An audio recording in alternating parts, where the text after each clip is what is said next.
జగిత్యాల జిల్లా కొండగట్టు ఆంజనేయ స్వామివారిని BRS MLC Kalvakuntla Kavitha దర్శించుకున్నారు. స్వామివారికి ప్రత్యేక పూజలు నిర్వహించి మొక్కులు తీర్చుకున్నారు. కొండగట్టు అభివృద్ధికి 1000 కోట్లతో కేసీఆర్ వేసిన ప్రణాళికను అమలు చేయాలని కవిత డిమాండ్ చేశారు. భక్తులు పెద్ద ఎత్తున వచ్చే క్షేత్రంపై రాజకీయాలకు అతీతంగా ప్రభుత్వం దృష్టి పెట్టాలన్నారు. బీఆర్ఎస్ హయాంలో మొదలైన అభివృద్ధి పనులను కొనసాగించాలన్న ఆమె ఘాట్ రోడ్డుతో పాటు రోడ్లను విస్తరించాలని కోరారు. ఆంజనేయ స్వామివారి దేవాలయ అభివృద్ధికి బీఆర్ఎస్ ప్రభుత్వం ఎంతో కృషి చేసిందని తెలిపారు. ఆలయంపై 25 కోట్లు ఖర్చు చేసి నీటి సమస్యను శాశ్వతంగా పరిష్కరించామన్నారు ఎమ్మెల్సీ కవిత.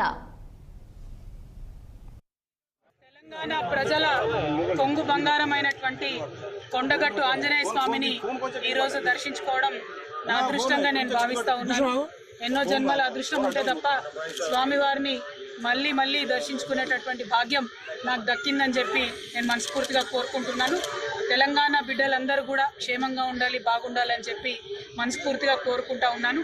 మీ అందరికీ తెలిసిందే, ఆంధ్ర రాష్ట్రంలో మనం ఉమ్మడి ఆంధ్రప్రదేశ్లో ఉన్నప్పుడు ఎప్పుడైనా భక్తుల డబ్బులతోనే కొండగట్టును డెవలప్ చేసుకున్నాం తప్పితే ఆనాటి ప్రభుత్వాలు ఎప్పుడు కూడా కొండగట్టును పట్టించుకోలేదు. తెలంగాణ రాష్ట్రం ఏర్పాటైన తర్వాత కొండగట్టు ఆలయానికి దినదినం కూడా అభివృద్ధి చేసుకుంటూ గత 10 సంవత్సరాల్లో అనేక నిధులను కూడా మనం కేటాయించుకోవడం జరిగింది. అది మెట్ల మీద వచ్చేటటువంటి దారిని సుందరీకరణ చేసుకున్నా, మరి స్వామివారి ఆలయం ముందున్నటువంటి ఇక్కడంతా కూడా చదన్ చేసుకొని పక్కన భక్తుల కోసం షెడ్ వేసుకున్నా, కింద దీక్షా మండపాన్ని రిపేర్ చేసుకున్నా, పైన స్వామివారి కోనేరును కానీ కళ్యాణ కట్టను రిపేర్ చేసుకున్నా. అట్లానే అన్నిటికన్నా పెద్ద సమస్య మనకు ఎప్పుడైనా కూడా కొండ మీద మంచినీటి సమస్య ఉంటుండే.